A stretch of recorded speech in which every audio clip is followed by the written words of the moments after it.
Good morning, everyone. Welcome back to Coffee and Headlines. Today is Wednesday, June 26th. It is Hump Day. It is a good day to tackle more news from the city and see what you bring to the table. I hope everybody's having a wonderful morning. I am having a great morning, and I have news to share. And much of the news has to do with what we talked about yesterday, which is the chaos on San Salvador San Salvador Street on Cinco de Diciembre. It is, let me just get to the news because this is unfortunate, but I can understand. Oh, no, that's not the first one we want to talk about. We want to start here. As previously announced, residents blocked traffic along the main road into the city in protest for the unfinished construction project along San Salvador Street, causing a major traffic jam for all incoming vehicles. First, they blocked the intersection at Avenida Mexico in San Salvador, but then they proceeded to move to a more impactful location. They relocated to Francisco Medina Asensio, right in front of the Sheraton Hotel, where they blocked all southbound incoming traffic until interim mayor Jose Martinez arrived and attempted to establish a dialogue with the protesters, which he was able to do, and the protest eventually was removed, but not without causing some considerable delays for anyone driving or attempting to drive into the city. This happened yesterday. And let us remember for a moment what this is all about. This construction project on San Salvador Street has to do with the proposed so-called Avenue of the Souls, an improvement project along San Salvador Street, which is a street that goes from the Cinco de Diciembre cemetery all the way down to Avenida Mexico. And the proposal entailed fixing and widening sidewalks, smoothing out the pavement, and making it all look really pretty, and maybe even including some bicycle lanes. I don't even remember. And this was proposed or sold as a new attraction for the city's touristic offerings.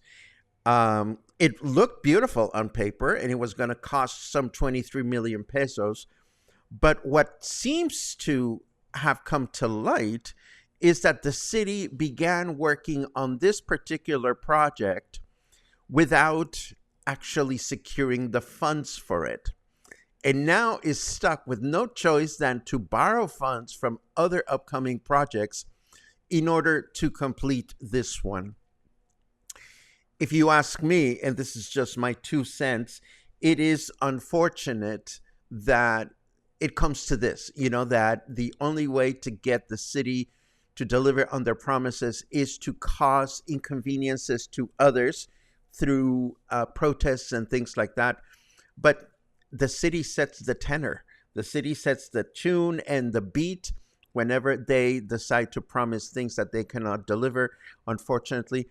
Oh, and to keep the city's finances interesting, it has come to light that the current administration has retired some 400 employees, each with their own lawful retirement fund, which makes sense once you are eligible for retirement, of course. The thing is, the list of retirees, which is, again, it tops over 400, includes 128 employees that are not even in the city employee union. These are employees that are locally known as de confianza, or trusted employees. So the questions raising eyebrows here, and there are two of them, are number one, who are these 128 employees and what makes them eligible for retirement by the city? And then number two, where will the city find the additional 118 million pesos required to pay for these retirees and their retirement package? The number of retirees is unprecedented, and apparently instructions came directly from former Mayor Luis Michel. We know things always get interesting at ends of administrations at a municipal level, but this one is definitely raising some eyebrows. And things are not only interesting here, they're also interesting at state level. A few days ago, we mentioned the Santiago River in northern Jalisco and the huge contamination problems along its stream due to its proximity to several industrial areas, and the fact that the state is not overseeing this problem as closely as many would like. And we've mentioned that this is one of the unresolved issues of the outgoing state administration. But as a surprise, the state of Jalisco is praising their job at cleaning up the river by mentioning that they are now treating residential wastewater. But of course, critics are quick to remind everyone that it is the industrial waste, not the residential waste, that is the major problem here, and it continues to be largely unaddressed. Again, Santiago River is far away from us, but for people living in its proximity, it smells bad, and it's full of chemicals that are probably harmful to people and the surrounding flora and fauna. I'm not immersed with a lot of detail on this problem, but again, this is something that hopefully will be addressed at some point. Let us take a quick look at the weather just to see what's going on out there. I switched screens and it says, fuck balls, it's sunny. Okay. 26 degrees right now. Humidity is at 75%. And our weather forecast says, today we're going to enjoy mostly clear skies in the morning with rain in the afternoon, a chance of rain of 28%, a high temperature of 28 and a low of 23. Then tomorrow, Thursday, we are going to experience light rain throughout the day with a chance of rain of 44%, a high of 28 and a low of 23. And then finally on Friday, we're going to have light rain throughout the day, a chance of rain of 55%, a high of 28 and a low of 24. And boom. This brings us back to a couple of other things that I want to mention. Let me just set these up for you. We're good to go. Banderas News shares a nice reminder with us that it is sea turtle season once again, and it will continue through the fall and early winter. This article that I'm referencing includes a helpful guide for local places where you can enjoy a turtle, that's a Freudian slip, a turtle release activity once they hatch. And for those of you that don't know about turtles, just write the word turtle in your comment and I'll give you a nice refresher. But first, let me clear my throat. That was lovely. What else do we have? Oh, yes, in case you've been saving your pesitos for a purchase or two, Amazon Prime Day is coming back from July 16 to July 21st. Yay, shopping. And in a Facebook post, the team at Budaixi, the popular Taiwanese restaurant in Colonia Versalles, has announced that they are moving after 6 successful years. Their final day of operation at their current location will be June 30th. And after that, they will take a couple of weeks to reopen not far on Roma Street, number 130. This is a wonderful little eatery. If you haven't tried it, I strongly, strongly recommend it. And of course, I will leave their Facebook page in the show notes for you to consider. This afternoon, as I've been mentioning, we're going to have a person from the International Friendship Club talk to us at during the spotlight about their upcoming cleft palate clinic and how important it is for us to support this pursuit. It'll be fun to learn all the details. And in this one, the last thing that I want to share with you today has nothing to do with Puerto Vallarta, but it just totally made me laugh. A lady, now dubbed Lady Krispy Kreme, was on a flight from Panama to Mexico, and at some point during the flight, she simply got off her seat, and began selling Krispy Kreme donuts to other passengers. Many passengers were taken by surprise, but many other passengers took advantage of the offer and purchased donuts from her, which is perfectly illegal and maybe not safe, but you have to admire her entrepreneurship. Is that even a word? Entrepreneurship? Her initiative, that's what I'm trying to say. And I'm thinking to myself, next time I get on the bus and next time I go on a plane, I may bring along a couple of my shawls and sell them just for a couple of extra pesos. No, I'm kidding. I would never do that. But, maybe it's not such a bad idea. What do you think? Let's see what your comments are about this morning, and we'll take it from there.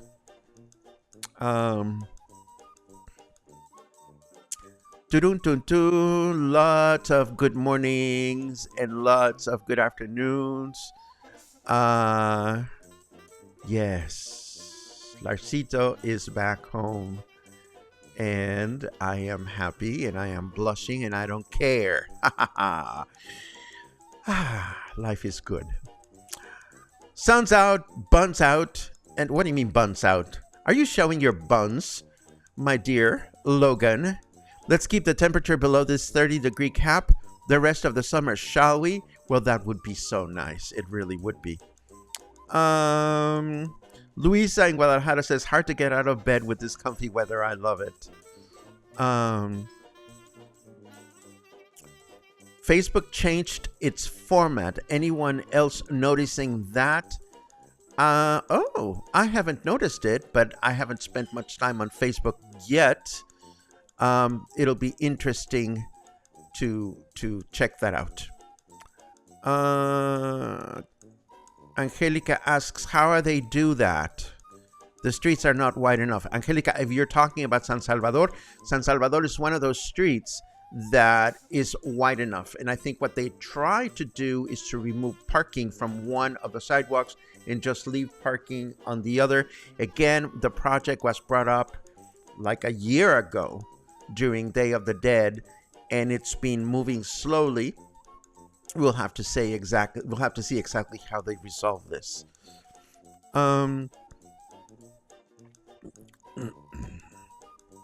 I wonder how many years that these people worked for the city that now they are able to get full pension. I would bet not that many years worked. Unfortunately, Michael, I think you are correct. It looks really sneaky, but I hope that this will be looked at by the administration and help us understand why Mayor Michel did this before leaving office.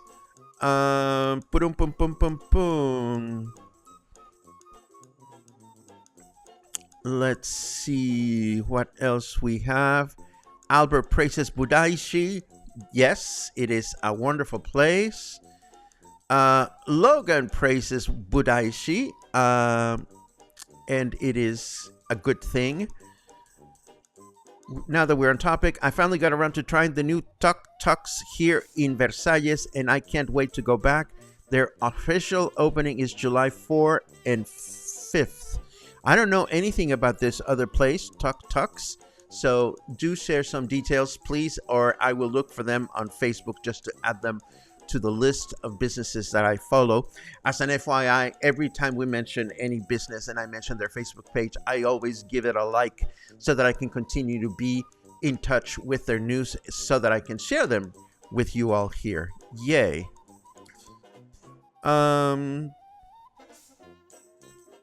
So many new restaurants to check out this fall. Can't wait. Yes, there's a ton of them.